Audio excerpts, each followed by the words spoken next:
involved throwing people in jail for possessing something that's basically not very harmful, or at least only to them if it is. The biggest result is we have less of a need to use drugs, fewer drug addicts. And I'd like to repeat that, less of a need to use drugs and fewer drug addicts. We might even get below the 1.3%. We will not get rid of drug addiction altogether. Just like we don't get rid of alcoholism. Some people have it in them that they need to do something bad to themselves, and it happens. If we redirect that money, say, to programs that offer true education about drugs, yes, will education work? Of course it will work. Here's one example. In 1985, about 42% of the population smoked or otherwise used tobacco. 2003, it's cut in half. One thing about education, started in '65 with that little thing on the back that says, the Surgeon General says you really shouldn't do this. Then you have the American Cancer Association, the American Lung Association, the American Heart Association, doing all these commercials and ads and so forth, telling people, you know, this is bad news for your body. It's going to cause you harm. And they've reduced the smoking, and they've reduced the attendant health problems along with it, just by educating people. In alcohol, one of the reasons I noted here that fatal accidents are so low now compared to the 70s when they were driving tanks for cars. They're also better built, and we're not made out of paper mache, we're made out of steel. The cars are safer now, they have things like airbags and shoulder belts and so forth, but there's a lot of people talking about being responsible drinkers and not driving. So you have Mothers Against Drunk Drivers that have been raising holy heck for 25 or 30 years now. They've had some results. When people advertise alcohol or say, please be responsible, get a designated driver to go out with you, someone that hasn't lost their judgment because they consumed a bunch of alcohol. They can safely drive you back where you came from. And that results in a lot fewer fatal accidents and a lot lower percentage of those being alcohol involved. That's education. Albert Einstein said the prestige of government has undoubtedly been lowered considerably by the prohibition law, for nothing is more destructive of respect for the government and the law of the land than passing laws which cannot be enforced. It's an open secret that dangerous increase in crime in this country is closely connected with this. He, of course, was talking about alcohol prohibition. Many years later, 37 years into the next prohibition, we haven't learned that lesson. There's a picture of a car out front of Copley Square in Boston in 1932. Remember I said, you know, the women's movement, the women's temperance movement was responsible for the prohibition of alcohol. They screamed and yelled, and they had Carrie Nation and her axe running around the country and attacking distilleries and kegs of booze and so forth. And they finally made it illegal. They thought it was evil, it was causing the country problems, and it was, to some extent still is now. But after 13 years, another women's group, the Women's Organization for National Prohibition Reform, said, this is really bad for our country. It's not working. It's really having a bad effect on our kids. So they got this car all painted up. You may notice here in a couple places. Protect our youth, save our children up here, stamp out prohibition. One of the major reasons that prohibition was repealed. The same people that wanted it in the first place said, this didn't work, it isn't good, it's causing more problems.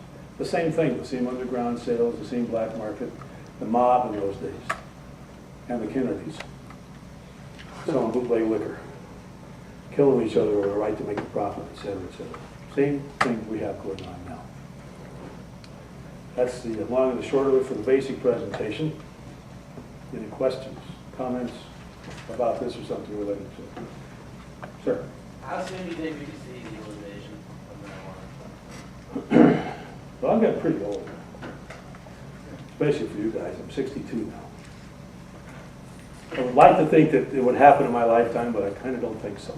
Unless we can get a lot of people, groups like yourselves, groups like SSDP, other movements, to stand up and make some noise with the government. You know, there's a lot of people. We now have a paid lobbyist by one of our funders, donors, lobbyist in Washington, D.C., and his job is to go around and talk to as many legislative officers as will let him in the door and talk to them about drug laws and how we need to change them. He gets a decent reception sometimes. Sometimes they won't talk to him at all. What we get is a lot of people that say, we agree with you, it's not working, but we can't go back to our districts. Tell people that we want to end the war on drugs, we won't get reelected. So, I would tell you guys, you should be active in your country's politics. You should register to vote, and you should tell these people, because you're the future. All the rest of us are getting old. You're the future. You can tell them, no, this is really bad, we need to do something different. And we vote, and we want you to work on changing. It's about getting involved. And we have a national election, and maybe 47% of the people show up in this country. It's supposed to be the freest country in the world, and your basic way of telling your government, which is your job to do, is tell them what to do, not them to tell you what to do. And they're not doing it. We need to change that. That's one of the things that you can do. Make some noise. It's a real noise. Take it to the ballot. Go to these people when they're campaigning and say, what do you think about the war on drugs? They will dance all over our question, do everything they can to not answer your question about the drug problem. They'll have an answer that they think the people will like. So, that answer your question? Anybody else? Sir? The effect of propaganda can be reversed through public education. I didn't hear the first part of the question. Propaganda regarding marijuana from the past, can it be reversed through public education? You know, with marijuana in particular, there's so much information out there. I'm sure you guys are aware of that because you belong to NORML, which has been around for a long time. There are studies and studies and more studies. You guys have seen, I'm sure you've seen this book.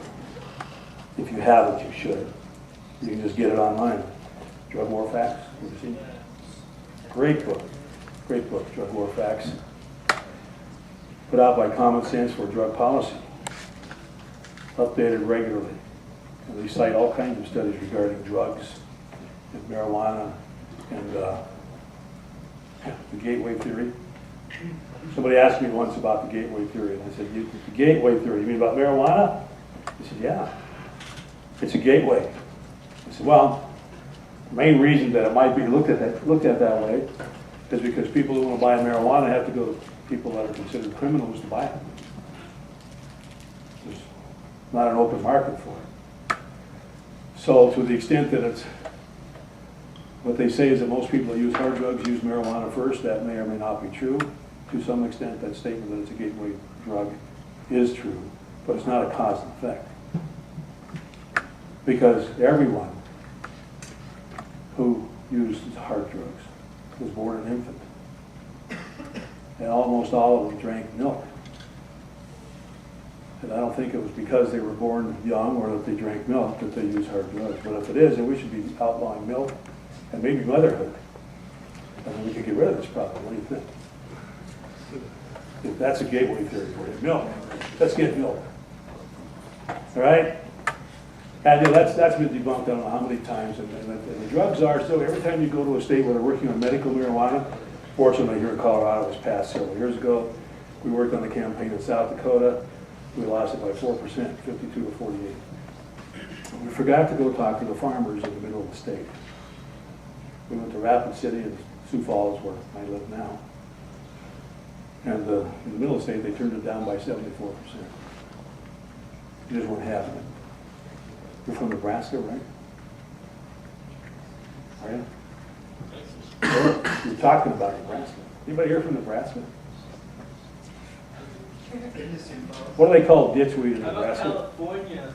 What are they called? Yeah. Ditchweed. Schwarzenegger just vetoed a hemp bill. What? Go Schwarzenegger, loser.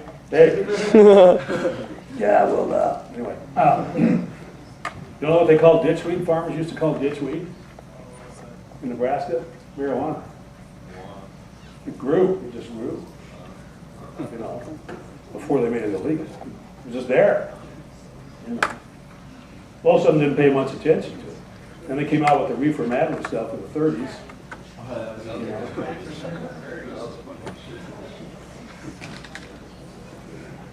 And everybody said, huh. So sometimes the best way to have something get out of control is to draw people's attention to it. You know, maybe we should do that. Question? Sure. Can you clarify the laws in Denver about, like, you can have an ounce of 21 marijuana? Persons 21 and over the Denver